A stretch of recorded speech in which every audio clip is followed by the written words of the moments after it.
It's Christmas 365 days a year when you're an illegal immigrant. Just gifts nonstop from the American taxpayer, from plane rides, bus tickets, car rides, 3 hot meals a day, a hotel suite. Yeah. For you and I, we celebrate Christmas during Christmas time, but for the illegal immigrants, that's Christmas all year long. We've got 2 guests in studio with us, Carlos Arellano and Hernando Arce, and we're going to be talking about what happens at the southern border. And once they get in, they've been covering this, exposing this for years.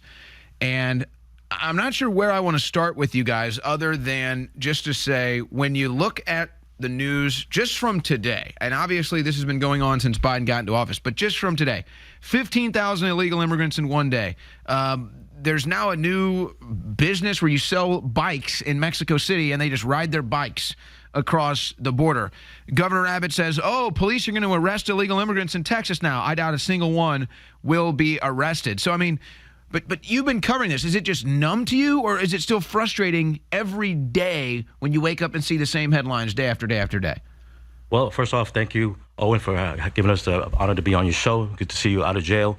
And yes, I've been documenting the illegal human trafficking center in San Antonio, Texas, since the day they opened up last year in July is when they opened their doors.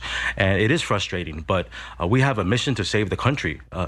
I'm here with Carlos. We're shake and bake together, and that's our job, is to show, because the fake media is not showing the truth of what's going on. Yeah, that's Hernando Arce, at Hernando Arce on Twitter, or X now is where you can follow all of his videos from the southern border. Right. And then also Carlos with us at Carlos 2S's Tex. And you've actually you've had to lose your job because of the whistleblowing you did on this. Yeah, that was a Row NYC in New York City. So they fired me they actually caught me trying to record inside the hotel. And you needed to be a little more subtle, I guess. Yeah. It was my first time doing it. But 5 minutes after they caught me trying to record, I tried to log into the system to where you can see all the illegals in the New York City shelter system. And just literally 5 minutes after I was locked out. I was locked out on my New York City email address. I was locked out of everything. And you get the point there is I'm gone. But what is it you were trying to expose at that time? So I was trying to expose actually the mail service. So I was the supervisor on the second shift, a site administrator, and there was 200 people below me in that shift from 2 to 10:30. And I was trying to record the group of staff that had to hand deliver mail to every room on 28 floors in the Row NYC. So everything you mentioned, on top of that. This is mail going to illegal immigrants? Yes. In the hotels? In the hotels. And the U.S. taxpayer paying for these hotels. Yes. And somehow this is a residency enough for these illegal immigrants that it's considered their address? Exactly. And they can receive mail? Exactly. So they blocked me from getting mail. every day there was food stamped cards, New York NYC IDs coming in. Okay, so a lot of this is either paperwork or handouts or, like you said, IDs. So a lot of this is just coming from the government. From the government, exactly. And also what gets lost in all this, it's paperwork saying, hey, you're supposed to be quarantined for 30 days because someone in your room had the Zika virus, Monkey Pox.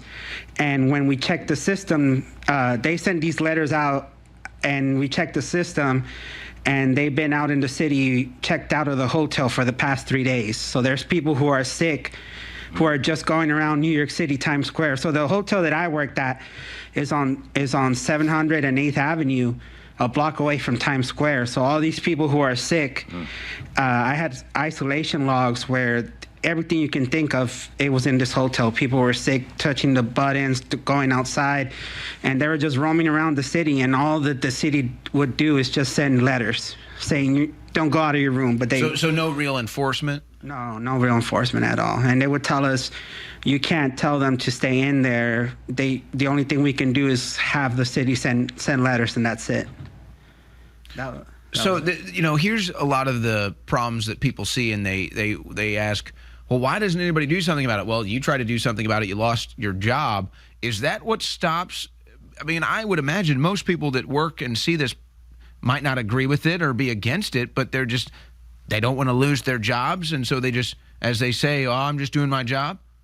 Yes, it's that, and it's also because of the money. I was making $42 an hour when I first started, and by the end of it, I was up to 46, 48. And that's what people are getting paid, 30s, 40s, some people are in the 50s an hour. And then overtime. So it's a lucrative job to be a human trafficker, essentially, a government human trafficker. No, exactly, because some people are on 12-hour shifts, so by Wednesday, Thursday, they're in overtime, they're getting time and a half. So paychecks at these hotels range from $3,000, sometimes as high as $5K a week. Now, where's all this money coming from? Is this HHS money? So a lot of it, all these companies who are running these hotels in New York City, Chicago, they're all the ones who have contracts with HHS in Texas, Florida, California. So that's how I got involved. They called these companies and said, hey, we need people with experience to come open up these hotels on the East Coast. Who do you recommend? And they recommended me because I've been doing this for 2 administrations. So that's how I ended up in New York City. 2 administrations, so Trump and then Biden? Trump and Biden. What was the difference? So the difference was just the amount of people. There was times during the Trump administration where I wouldn't get called for work for 2 months. And I used to freak out because I used to, you don't work, you don't get paid. And I used to say, maybe I need to find something else because I can't pay the bills this way. And so if you're a government human trafficking mule, you're out of work when Trump's in office. Correct. There was times where I wouldn't hear for 2 months. Guys, pull up the HHS annual budget, because we got a pretty good idea where this is going now. And the other thing too is, so during the Trump administration, it was a lot of so for example, the kids, my first job that I blew the whistle on, they tell you things like, whoa, he's separating kids, he's a monster, but they don't tell you that the reason for the separation was because Obama policies carried over to the Trump administration, and there was a certain policy that Obama placed where if you're a family unit, you come in first no matter what. So a lot of people from Central America, South America were kidnapping kids. So a lot of the reason why people were being put in cages was because the guy in the cage had just had a child confess, that guy's not my father, that guy was raping me along the way here. Or were they doing the DNA test at the time? Yeah, so during the Trump administration, DNA testing all the time. I could, as an NGO contractor, I could request a DNA test because a kid told me something. But under the Biden administration, it's don't speak up, know your place, you're just a contractor. Because they don't do the DNA testing anymore. Yeah, they don't. By the way, for the audio audience here, 1.7 trillion annual budget for HHS. So now we got a pretty good idea where that's going. A lot of it just, I guess, own a hotel in a Democrat city. You're going to get a little bit of that.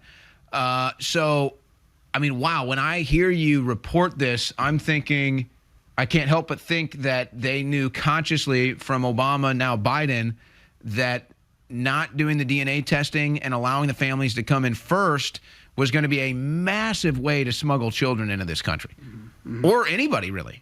And another thing that they would do is, say a child was coming here to Austin, and everybody in the home, including aunts, uncles, cousins, they all used to have to get a background check. If you're going to live in the home where a child, an unaccompanied minor, is going to, everybody in the house needs a background check. Under the Biden administration, they waived that background check in 2021. So since 2021, there's no more backgrounds for anybody in the homes.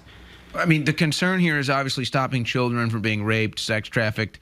I mean, would it be fair to say that the Biden administration is now facilitating these horrible incidents? 100%, because it's not just me. There's other people out there who've blown the whistle. There's people who's testified in Congress regarding the unaccompanied minor program, and they're not doing anything. And I've had conversations with people in D.C., and they asked me, okay, Carlos, we'll talk. We'll see what we can do for you, but it has to be off the record. You need to be a witness. We got to take a break. We'll be right back. Don't go anywhere.